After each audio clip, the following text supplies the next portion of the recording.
నమస్కారం వి తెలుగు న్యూస్ కి స్వాగతం. హెడ్లైన్స్ చూద్దాం.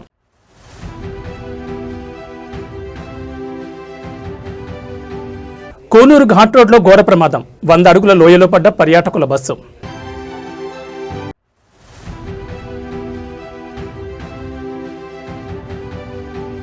ఏఐ ఒక సునామీలా ముంచుకొస్తోంది, రేవంత్ రెడ్డి కీలక వ్యాఖ్యలు.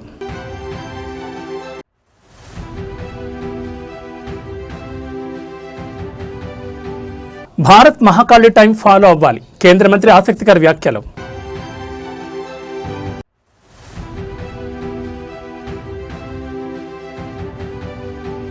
హైదరాబాద్లో 7,000 కోట్లకు భూ కుంభకోణం, ప్రభుత్వంపై హరీష్ రావు సంచలన ఆరోపణలు.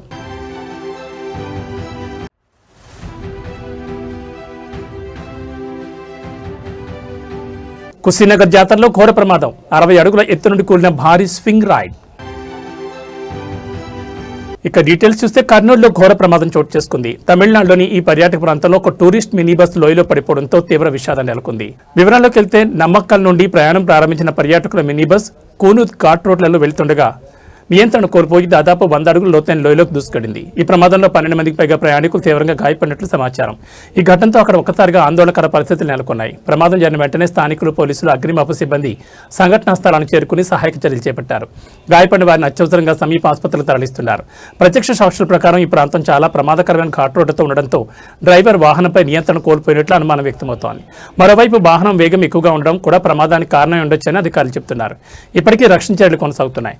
లోయలో పడిపోయిన బస్సును బయటకు తీయడానికి ప్రత్యేక యంత్రాంగాన్ని వినియోగిస్తున్నారు. గాయపడిన వారి పరిస్థితిపై వైద్యులు నిరంతరం పర్యవేక్షణ కొనసాగిస్తున్నారు. కొంతమంది పరిస్థితి విషమంగా ఉన్నట్టు సమాచారం. ఈ ఘటనపై తమిళనాడు పోలీసులు కేసు నమోదు చేసుకుని దర్యాప్తును ప్రారంభించారు. ప్రమాదానికి గల అసలు కారణాలు ఏమిటన్న దానిపై విచారణ కొనసాగుతోంది. ఇలాంటి ఘాట్ రోడ్లలో ప్రయాణించే సమయంలో డ్రైవర్లు మరింత జాగ్రత్తగా ఉండాలని అధికారులు సూచిస్తున్నారు. పర్యాటక ప్రాంతాల్లో భద్రతా ప్రమాణాలను ఖచ్చితంగా పాటించాల్సిన అవసరం ఉందని మరోసారి ఈ ఘటన గుర్తు చేస్తోంది.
அந்த வண்டியில முன்னாடி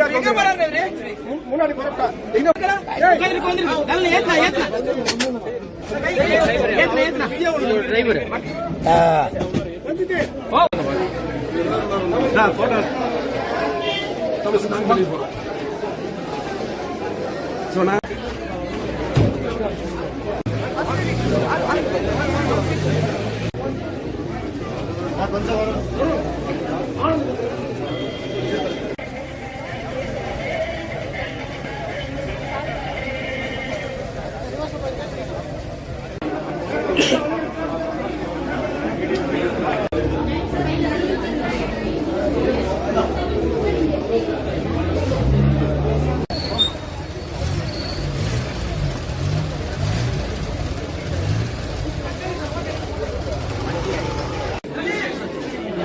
லேசான ஒரு 10-12 பேருக்கு அடி. ஆமா ஆமா இன்னும் ஒரு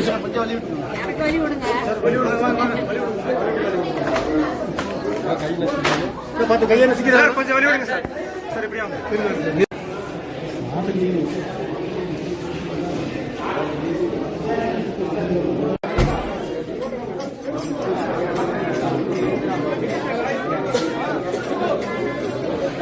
అరకు వ్యాలీ మరియు పాడేరు ప్రాంతాల్లో భూప్రకంపనలు నమోదయ్యాయి. అల్లూరు సీతారామరాజు జిల్లాలో ఒక్కసారిగా భూమి కంపించడంతో ప్రజలు భయాందోళనకు గురయ్యారు.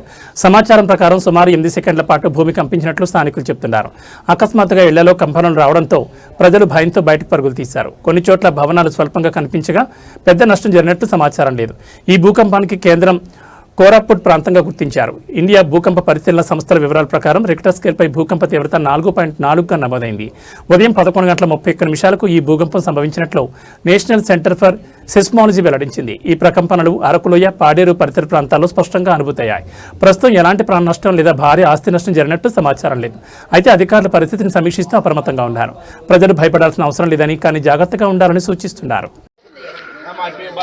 వచ్చింది ఇక్కడికి.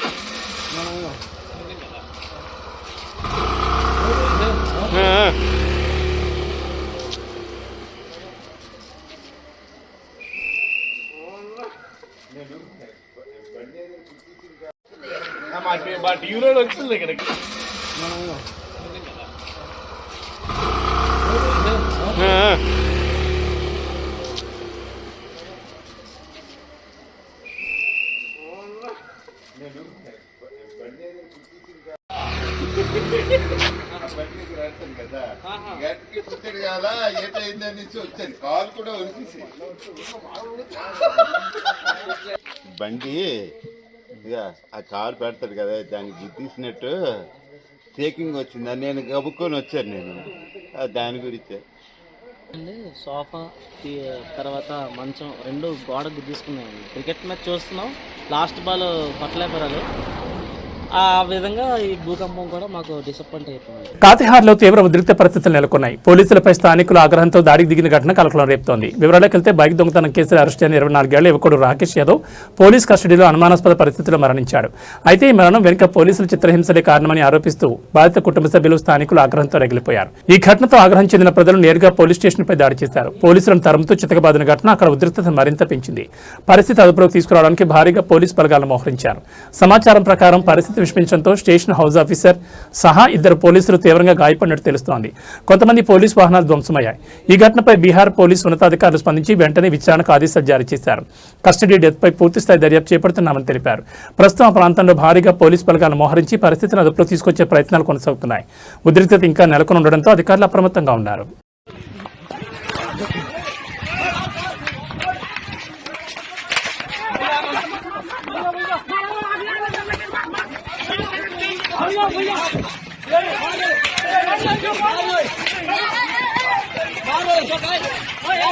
ఆర్టిఫిషియల్ ఇంటెలిజెన్స్ అంటే ఏఐ ప్రపంచాన్ని వేగంగా మార్చేస్తున్న సాంకేతిక విప్లవం. అయితే ఈ విప్లవం ఒక పెద్ద ముప్పుగా మారే అవకాశం ఉందని హెచ్చరిస్తున్నారు యనుమల రేవంత్ రెడ్డి. ఏఐ ఒక సునామీలా ముంచుకొస్తుందంటూ ఆయన కీలక వ్యాఖ్యలు చేశారు. ఈ నేపథ్యంలో ఆర్టిఫిషియల్ ఇంటెలిజెన్స్ ప్రభావాన్ని సమర్థంగా ఎదుర్కొనేందుకు ముందుగానే ప్రత్యామ్నాయ మార్గాలపై ఆలోచన చేయాల్సిన అవసరం ఉందని స్పష్టం చేశారు.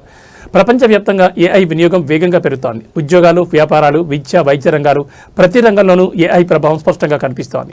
అయితే ఇదే వేగం భవిష్యత్తులో పెద్ద సవాళ్లను తీసుకురావచ్చని నిపుణులు కూడా హెచ్చరిస్తున్నారు. ఈ నేపథ్యంలో ముఖ్యమంత్రి రేవంత్ రెడ్డి చేసిన వ్యాఖ్యలు ఇప్పుడు చర్చనీయాంశంగా మారాయి. ఏఐ వల్ల ఉద్యోగ అవకాశాలపై ప్రభావం పడే అవకాశం ఉందని, సాంకేతిక మార్పులకు అనుగుణంగా నైపుణ్యాలను పెంపొందించుకోవాల్సిన అవసరం ఉందని ఆయన సూచించారు. అంతేకాకుండా ప్రభుత్వాలు, విద్యా సంస్థలు, పరిశ్రమలు కలిసి పనిచేస్తేనే ఏఐ సవాళ్లను ఎదుర్కోగలమని అభిప్రాయపడ్డారు. భవిష్యత్తులో టెక్నాలజీతో పాటు మానవ విలువలను కూడా కాపాడుకోవాల్సిన అవసరం ఉందని ఆయన పేర్కొన్నారు. ఈరోజు నాణ్యమైన విద్యను అందించకుండా సాంకేతిక నైపుణ్యాన్ని మన యువతకు నేర్పకపోతే ఈ ఏఐ సునామీలో వీళ్ళు ఏమి ప్రయోజకులు కాని పరిస్థితి వస్తే ఈ దేశం ఎదుర్కోబోయే సమస్య ఎంత తీవ్రమైనదో ఈరోజు వేదిక మీద ఉన్న మనందరం ఆలోచన చేయాలి. అందుకే ఈరోజు రాష్ట్ర ప్రభుత్వం కొన్ని అంశాలలో మాకు భిన్నాభిప్రాయాలు ఉండొచ్చు, కొన్ని అంశాలలో భేదాభిప్రాయాలు ఉండొచ్చు. నా తెలిసి విద్యకు, వైద్యానికి సంబంధించి కిషన్ రెడ్డి గారు కానీ, రఘునందన్ రావు గారు కానీ, లేకపోతే మా మిత్రులు వేదిక మీద ఉన్న ఎమ్మెల్సీలకు, మా అర్ణమ్మ గారు కానీ, మాకెవరికి భిన్నాభిప్రాయాలు లేవు. మా అందరి అభిప్రాయం ఒకటే, నాణ్యమైన విద్యను పేదలకు అందించడం ద్వారా దేశానికి ప్రయోజకులను తయారు చేయాలి. రీసెంట్గా 2024లో మేము ఒక సర్వే చేసినాం, social economic, education, employment, political and caste survey. ఈ రాష్ట్రంలో ఉన్న జనాభా మొత్తాన్ని లెక్కించినాం, కులగణన చేసినాం, విద్య, ఆర్థిక పరిస్థితి, రాజకీయంగా కూడా వాళ్ళు ఎప్పుడైనా లైఫ్లో ఆ కమ్యూనిటీ నుంచి వార్డ్ మెంబర్ అయిందా, సర్పంచ్ అయిందా, లేకపోతే ఆ కమ్యూనిటీస్లలో ఎవరైనా పట్టభద్రుల వరకు చదువుకున్నారా, లేకపోతే ఆ కమ్యూనిటీస్ నుంచి డాక్టర్లు ఇంజనీర్లు ఎవరైనా అయినరా తో సహా 57 ప్రశ్నలతోని socio economic education, employment, political and caste survey చేసినాం. కృష్ణా జిల్లాలో కల్తీ బీర్ల వ్యవహారం కలకలం రేపుతోంది. ఒక వైన్ షాప్లో జరిగిన ఈ ఘటన స్థానికంగా తీవ్ర ఆందోళనకు దారితీసింది. పామరు నియోజకవర్గంలోని కాజా గ్రామంలో ఉన్న వైన్ షాప్లో వినియోగదారులు ఆశ్చర్యానికి గురయ్యారు. బీర్ బాటిల్లో కంపెనీ చెందినదిగా ఉండగా దానికి ఉన్న మూత మరో కంపెనీదిగా కనిపించడం అనుమానాలకు తావిచ్చింది. అంతేకాకుండా ఒక బీర్ బాటిల్ లోపల ఏదో చనిపోయి తేలుతున్నట్లు కనిపించడంతో మందుబాబులు షాకు గురయ్యారు. వెంటనే వారు షాప్ సిబ్బందిని ప్రశ్నించగా సరైన సమాధానం ఇవ్వకపోవడంతో పరిస్థితి ఉద్రిక్తంగా మారింది. సిబ్బంది నిర్లక్ష్యపూరిత సమాధానంతో వినియోగదారులు మరింత ఆగ్రహానికి గురయ్యారు. ఈ ఘటనతో అక్కడ కొంతసేపు ఉద్రిక్త పరిస్థితులు నెలకొన్నాయి. ఇలాంటి ఘటనలు ప్రజల ఆరోగ్యానికి తీవ్ర ముప్పు కలిగించే అవకాశం ఉన్నందున అధికారులు వెంటనే స్పందించి పూర్తిస్థాయి దర్యాప్తు చేపట్టాలని స్థానికులు డిమాండ్ చేస్తున్నారు. కల్తీ మద్యం విక్రయాలపై కఠిన చర్యలు తీసుకోవాలని కోరుతున్నారు. ఈ ఘటనపై ఆంధ్రప్రదేశ్ ఎక్సైజ్ డిపార్ట్మెంట్ దృష్టి సారించినట్లు సమాచారం. సంబంధిత వైన్ షాప్పై చర్యలు తీసుకునే అవకాశాలున్నాయని తెలుస్తోంది. మనోడి పేరు ఏం పేరు? ఒకసారి రామన్న. మనోడు ఒకసారి రామన్న.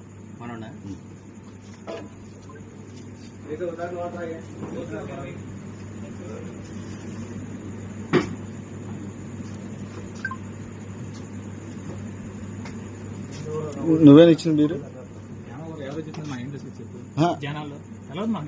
అప్పుడు డ్యూటీలో ఉన్నది నువ్వేనా? ఎందుకు ఇచ్చావు బీరు? నువ్వు ఎట్టా పెట్టావు బీరు? కాదన్నా, ఇది తెలియట్లేదా? ఎన్ని రోజులు అవుతుందా బీరు? పైన ఉంది మూత.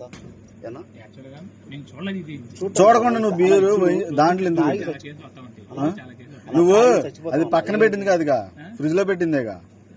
ఫ్రిడ్జ్ లో ఎందుకు పెట్టావు? ఫ్రిడ్జ్ లో ఎందుకు పెట్టావు అంటున్నా. మాకు ఎందుకు వచ్చిందన్నా? తాగి చచ్చిపోతే ఏంటి పరిస్థితి?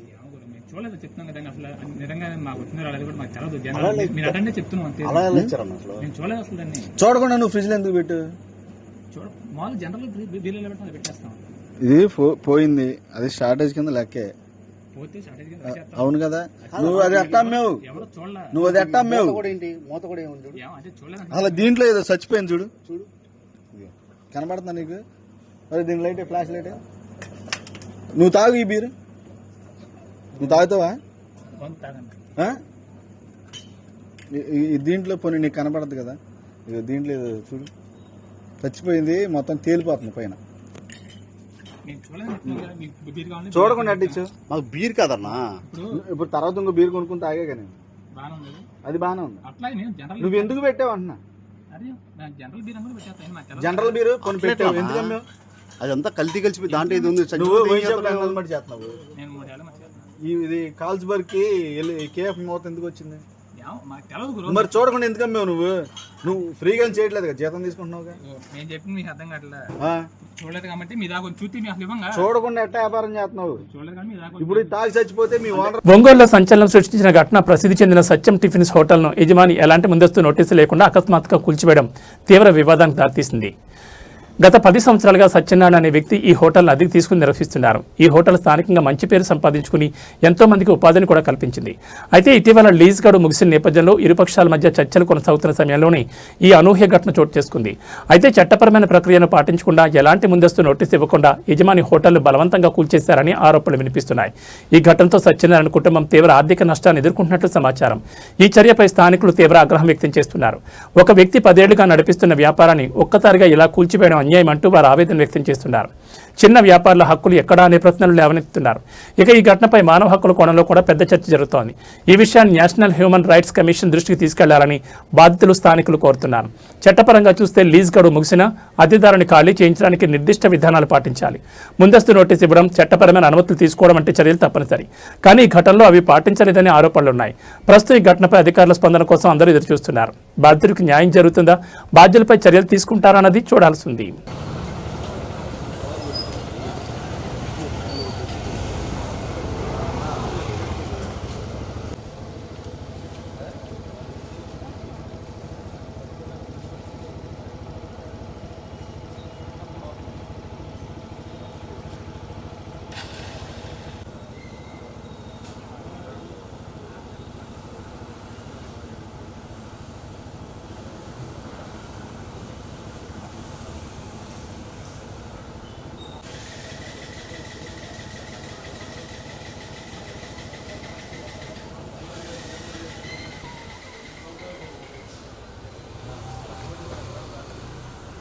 నా పేరు చేదల సత్యనారాయణ.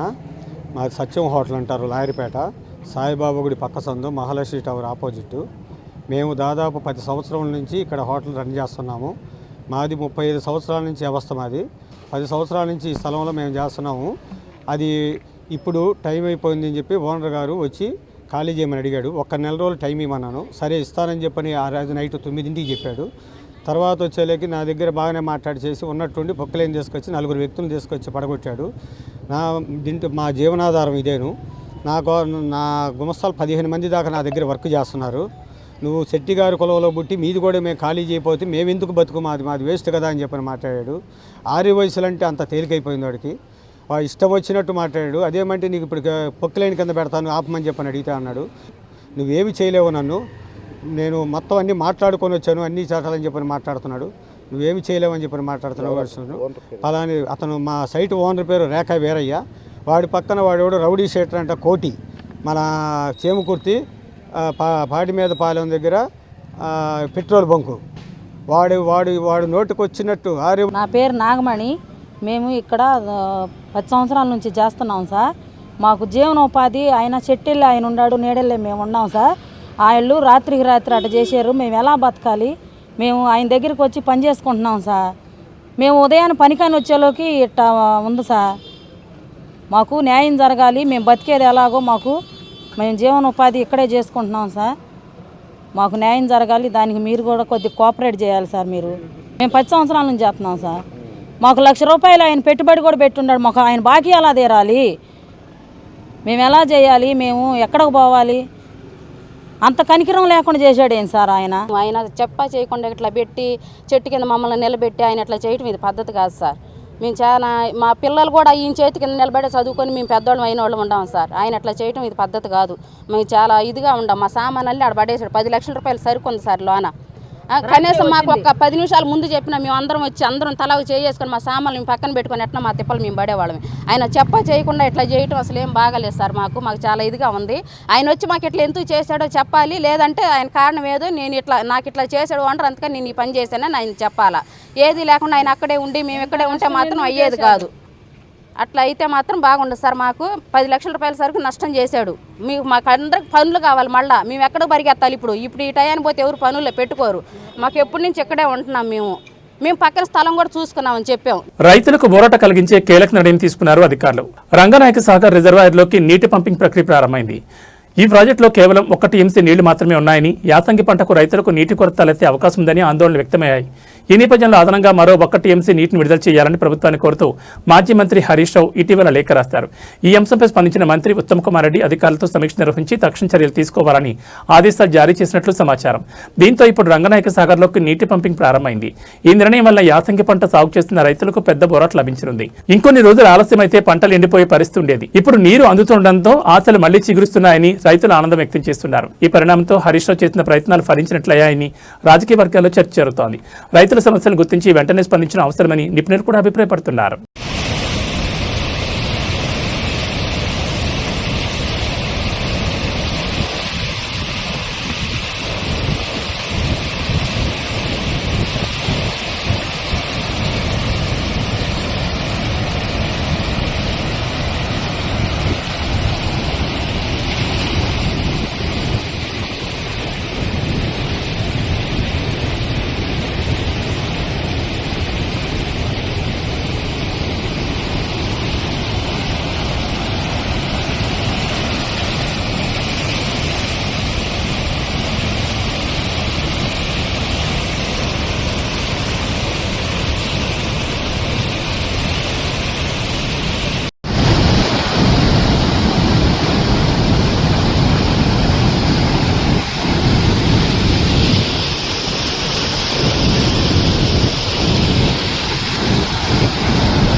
భారత్ మహాకాళి టైం ఫాలో అవ్వాలి అంటూ కేంద్ర మంత్రి చేసిన వ్యాఖ్యలు ఇప్పుడు చర్చనీయాంశంగా మారాయి. దేశవ్యాప్తంగా ఈ వ్యాఖ్యలపై వివిధ వర్గాల నుంచి స్పందనలు వ్యక్తమవుతున్నాయి.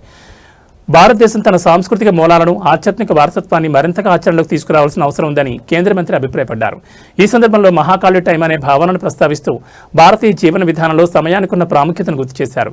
ఈ వ్యాఖ్యల వెనుక ఉద్దేశం భారతీయ సంప్రదాయాలు, కాలగణన పద్ధతులు, జీవనశైలి ఇవన్నీ ప్రపంచానికి మార్గదర్శకంగా నిలవగలవని ఆయన అభిప్రాయపడ్డారు. ఆధునికతతో పాటు సంప్రదాయాలను కూడా సమన్వయం చేసుకోవాలని సూచించారు. ఈ వ్యాఖ్యలు రాజకీయంగా కూడా చర్చకు దారితీస్తున్నాయి. కొందరు దీన్ని భారతీయ సంస్కృతిని ప్రోత్సహించే ప్రయత్నంగా అభివర్ణిస్తుండగా మరికొందరు మాత్రం స్పష్టత లేకుండా చేసిన వ్యాఖ్యలుగా విమర్శిస్తున్నారు. ప్రస్తుతం ఈ అంశంపై రాజకీయ వర్గాల్లో మేధావుల్లో చర్చ కొనసాగుతోంది.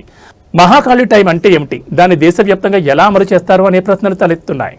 मैं मध्य प्रदेश की लोकप्रिय मुख्यमंत्री माननीय मोहन यादव जी को धन्यवाद देता हूं। उन्होंने भारत सरकार के साथ मिलकर एक बहुत समय उपयोगी विषय पे, जिसके ऊपर भारत की सभ्यता की दृष्टि से एक प्रकार से अधिकार है, उसमें बहुत बड़ा परंपरा है। महाकाल हमारी परंपरा की काल गणना की केंद्र बिंदु है। उसके ऊपर एक अंतर्राष्ट्रीय सम्मेलन भारत सरकार के IKS डिवीज़न, शिक्षा विभाग के IKS डिवीज़न और यहाँ की साइंस काउंसिल दोनों मिलके, यानी मध्य प्रदेश शासन और भारत सरकार दोनों मिलके एक अंतर्राष्ट्रीय सम्मेलन आयोजन किया जा रहा है। मूल उद्देश्य है 2047 तक भारत विकसित होना है, तो भारत की वैज्ञानिक ताकत को और बढ़ानी पड़ेगी। भारत की सभ्यता में जो परंपरागत विज्ञान की ज्ञान है उसको आज की दृष्टि से लोकाभिमुखी करना, सरल करना, भारतीय भाषाओं में करना, उस दिशा में इस अंतर्राष्ट्रीय सम्मेलन एक बहुत बड़ा स्टेटमेंट है। और आने वाले दिनों में हमने तो अनुरोध किया है वैज्ञानिक समूहों को, विचारकों को, जो एक समय में हमारी समय गणना की नोमेनक्लेचर हमसे छूट के ग्रीनविच तक चला गया था, कि हम एक वैज्ञानिक प्रमाण आधारित हमें फिर एक बार महाकाल स्टैंडर्ड टाइम MST की ओर इसको ले जा सकते हैं क्या? इससे सामाजिक वितर्क को, उसके वैज्ञानिक अनुसंधान हो, मैं पूरा विश्वास रखता हूँ इस 3 दिन के अधिवेशन उस दिशा में एक बड़ा कदम उठाएगी। కుషీనగర్లో విషాద ఘటన చోటు చేసుకుంది. జాతరలో ఏర్పాటు చేసిన భారీ స్వింగ్ రైడ్ ఒక్కసారిగా కూలిపోవడంతో పలువురు గాయపడిన ఘటన కలకలం రేపుతోంది. వివరాల్లోకి వెళ్తే బాయిషాహా మేళాలో బుధవారం అర్ధరాత్రి సమయంలో ఈ ప్రమాదం జరిగింది. సుమారు 60 అడుగుల ఎత్తులో ఉన్న స్వింగ్ రైడ్ ఒక్కసారిగా కూలిపోవడంతో అక్కడున్న ప్రజలు భయాందోళనకు గురయ్యారు. ఈ ప్రమాద సమయంలో ఆ రైడ్లో సుమారు 70 నుంచి 80 మంది వరకు ప్రయాణికులు ఉన్నట్లు సమాచారం.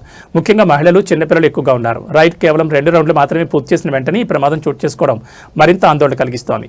ఈ ఘటనలో సుమారు 30 మంది వరకు గాయపడినట్లు అధికారులు వెల్లడించారు. గాయపడిన వారిని వెంటనే సమీప ఆసుపత్రులకు తరలించి చికిత్స అందిస్తున్నారు. కొందరి పరిస్థితి విషమంగా ఉన్నట్లు సమాచారం. ప్రమాదం జరిగిన వెంటనే స్థానికులు, పోలీసులు, అత్యవసర సిబ్బంది సంఘటనా స్థలానికి చేరుకుని సహాయక చర్యలు చేపట్టారు. కూలిపోయిన స్వింగ్ రైడ్ కింద చిక్కుకున్న వారిని బయటకు తీయడానికి తీవ్రంగా శ్రమించారు. ప్రాథమిక సమాచారం ప్రకారం రైడ్ నిర్మాణంలో లోపాలు లేదా అధిక బరువు కారణంగా ఈ ప్రమాదం జరిగి ఉండొచ్చని అనుమానిస్తున్నారు. అయితే అసలు కారణాలు ఏమిటన్న దానిపై అధికారులు దర్యాప్తు ప్రారంభించారు. ఈ ఘటనపై ఉత్తరప్రదేశ్ పోలీసులు కేసు నమోదు చేసుకుని విచారణ చేపట్టారు. జాతరల్లో భద్రతా ప్రమాణాలు పాటించకపోతే ఇలాంటి ప్రమాదాలు చోటు చేసుకునే అవకాశం ఉందని నిపుణులు హెచ్చరిస్తున్నారు. ఈ ఘటనతో స్థానికంగా తీవ్ర భయాందోళన నెలకొన్నాయి. జాతరల్లో వినోదానికి వెళ్లిన ప్రజలు ఇలాంటి ప్రమాదాలు గురికావడం ఆందోళన కలిగిస్తోంది.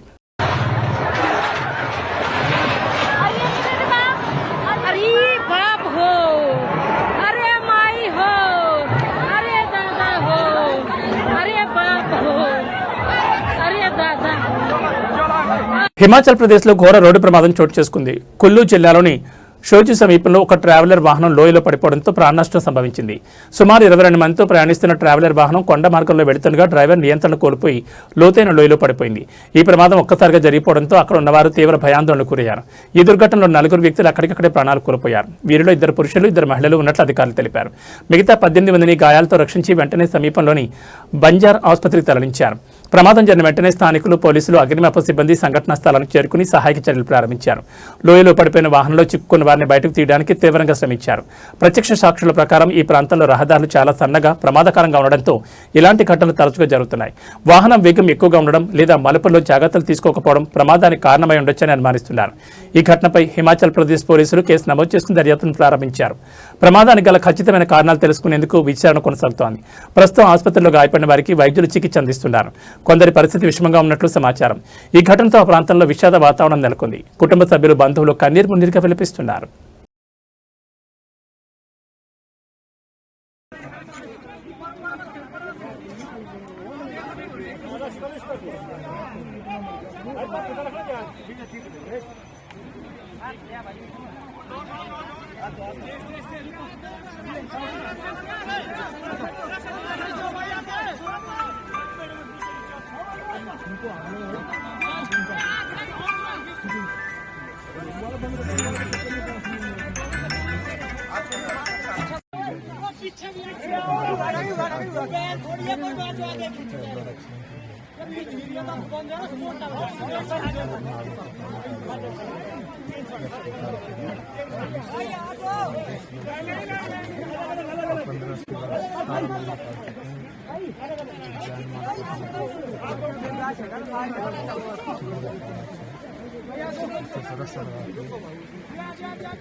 ప్రేమ పేరుతో ప్రారంభమైన ఒక సంబంధం పెళ్లి వరకు వెళ్లి ఫస్ట్ నైట్ రోజే వికృత రూపం దాల్చిన ఘటన కలకలం రేపుతోంది.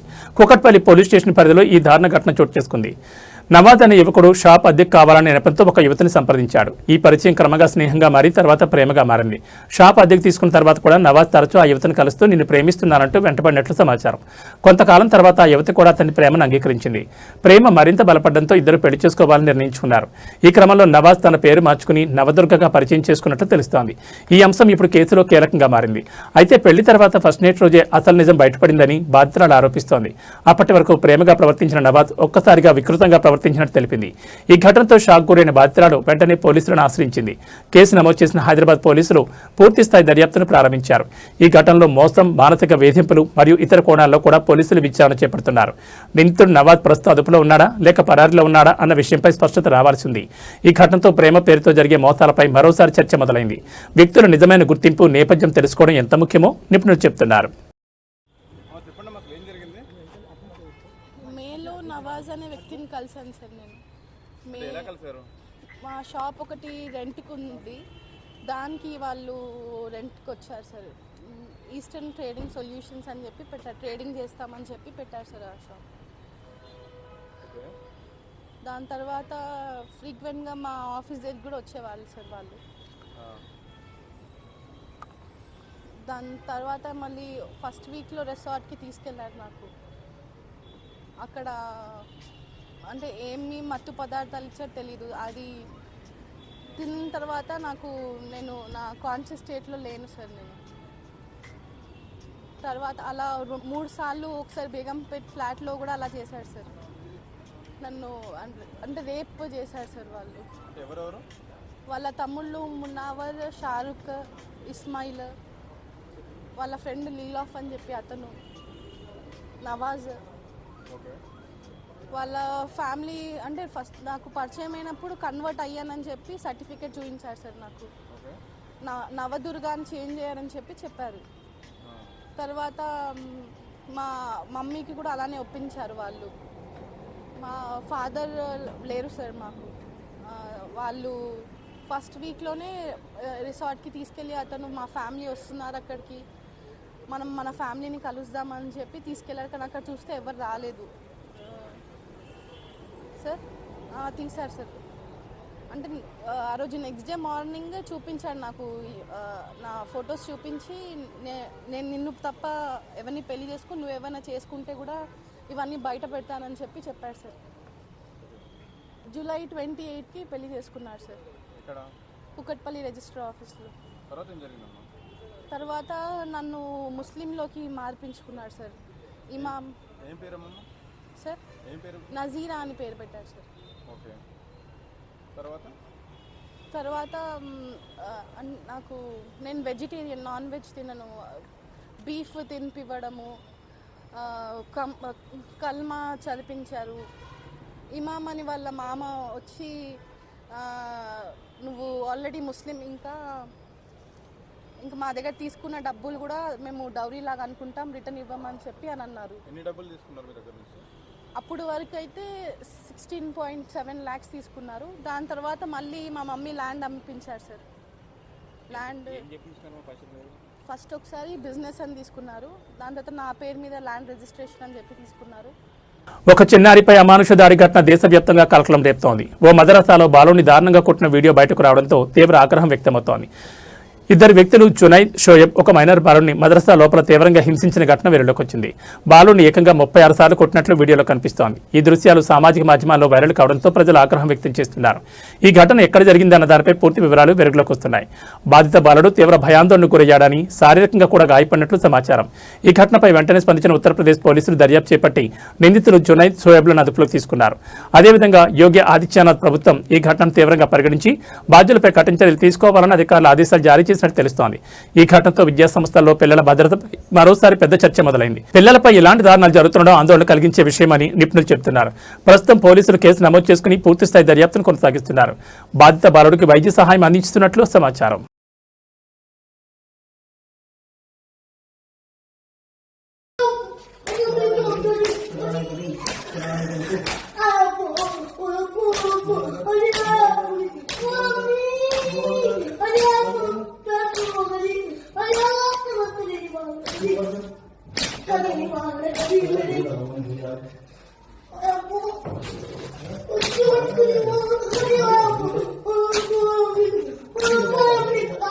తెలంగాణలో మరో భారీ భూకుంభకోణం జరిగిందంటూ ఆరోపణలు గుప్పించారు మాజీ మంత్రి టి హరీష్ రావు. హైదరాబాద్ నడిబొడ్డునే సుమారు 7,000 కోట్ల విలువైన భూములపై స్కామ్ జరుగుతోందని ఆయన ఆరోపించారు. హైదరాబాద్లోని 374 ఎకరాల భూమిని ప్రభుత్వం కబ్జా చేయడానికి ప్రయత్నిస్తోందని హరీష్ రావు అన్నారు. ఈ భూముల్లో సుమారు 600 మంది పేద రైతులు జీవనం సాగిస్తున్నారని ఆయన పేర్కొన్నారు. ఈ నేపథ్యంలో ముఖ్యమంత్రి రేవంత్ రెడ్డి ప్రభుత్వం బౌన్సర్లు, పోలీసులను వినియోగించి రైతులను భూముల నుంచి వెళ్లగొట్టే ప్రయత్నం చేస్తోందని తీవ్ర ఆరోపణలు చేశారు. ఇది కేవలం భూ కబ్జా కాదు, పేదలపై జరుగుతున్న అన్యాయం అంటూ హరీష్ రావు ఆగ్రహం వ్యక్తం చేశారు. రైతుల హక్కులను కాపాడాల్సిన ప్రభుత్వం వారి భూములను తీసుకునేందుకు ప్రయత్నించడం దారుణమని అన్నారు. ఈ ఆరోపణలపై అధికార వర్గాల నుంచి ఇంకా పూర్తి స్థాయి స్పందన రావాల్సి ఉంది.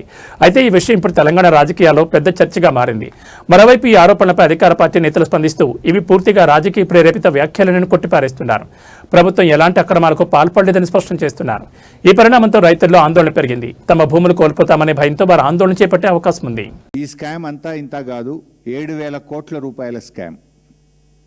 హైదరాబాద్ నడుబొడ్డున 7,000 కోట్ల రూపాయల భూ కుంభకోణానికి ఈ ప్రభుత్వ పెద్దలు దాంట్లో భాగస్వాములు. ఈ భూములు నాదర్గుల్ భూములు. ఈ భూములకు చాలా చరిత్ర ఉంది. ఈ భూములను ప్రభుత్వ భూములుగా డిక్లేర్ చేయాలని ఉమ్మడి రాష్ట్రంలో చంద్రబాబు నాయుడు పోరాటం చేసినాడు.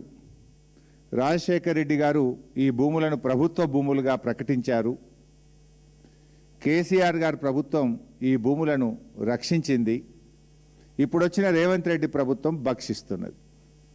చంద్రబాబు పోరాటం, కాంగ్రెస్ నాటి వైఎస్ఆర్ ప్రభుత్వ భూములుగా డిక్లేర్ చేయడం, 10 ఏళ్ల బీఆర్ఎస్ ప్రభుత్వం ఈ భూములను రక్షించడం, అధికారంలో వచ్చిన 10 రోజుల్లోనే ఈ భూముల మీద కన్నుబడి ఈ భూములను భక్షించే కార్యక్రమానికి నేటి రేవంత్ రెడ్డి ప్రభుత్వం పాల్పడతా ఉంది. ఎట్లా పాల్పడ్డది, ఎప్పటి నుంచి స్టార్ట్ అయింది, దీని కుట్ర కుతంత్రం మొత్తం కూడా ఈరోజు బట్టబయలు చేయబోతా ఉన్నాం, ప్రజల ముందు పెట్టబోతా ఉన్నాం. ఈ 374 ఎకరాల భూమిలో దాదాపు 600 మంది పేద రైతులు బతుకుతూ ఉన్నారు. తాతలు, తండ్రులు, పిల్లల కాడి నుంచి బతుకుతూ ఉన్నారు. ఇవాళ వాళ్ళ భూముల్లోకి వాళ్ళని పోనీయకుండా బౌన్సర్లను పెట్టి పోలీసుల చేత దాడి చేయిస్తూ అక్రమ కేసులు పెడుతూ పేద రైతుల్ని భయభ్రాంతులకు గురి చేస్తూ ఉన్నారు. చాలామంది రైతులు బీఆర్ఎస్ పార్టీ ఆఫీస్కి వచ్చి మా దృష్టికి తేవడం జరిగింది. అది మా సబితక్క నియోజకవర్గం, మహేశ్వరం నియోజకవర్గంలో అక్కగారి దగ్గరికి వెళ్ళి ఎమ్మెల్యే గారుగా కనుక చాలామంది రైతులు అక్కగారికి చెప్పుకున్నారు, బీఆర్ఎస్ పార్టీ దృష్టికి తెచ్చారు. నిర్మల్లో ఫ్రిడ్జ్ పేలిన ఘటన కలకలం రేపింది. ఈ ప్రమాదంలో 2 ప్రాణాలు కోల్పోవడం తీవ్ర విషాదానికి దారితీసింది. నిర్మల్ పట్టణంలోని మహాలక్ష్మి వాడలో ఈ ఘటన చోటు చేసుకుంది. ఓ ఇంట్లో ఉన్న ఫ్రిడ్జ్ ఒక్కసారిగా పేలిపోవడంతో మంటలు వ్యాపించాయి.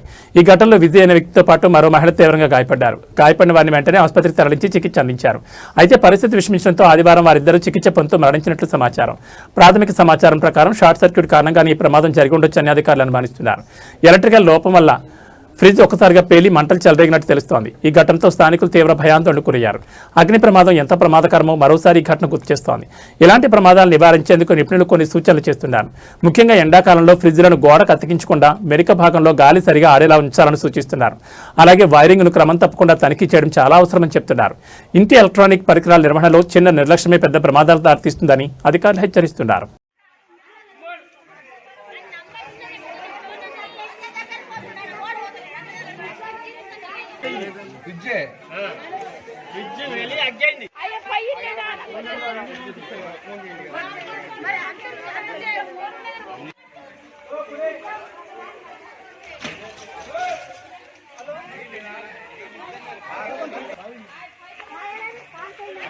ఈ బులెటిన్ విశేషాలు. నమస్కారం.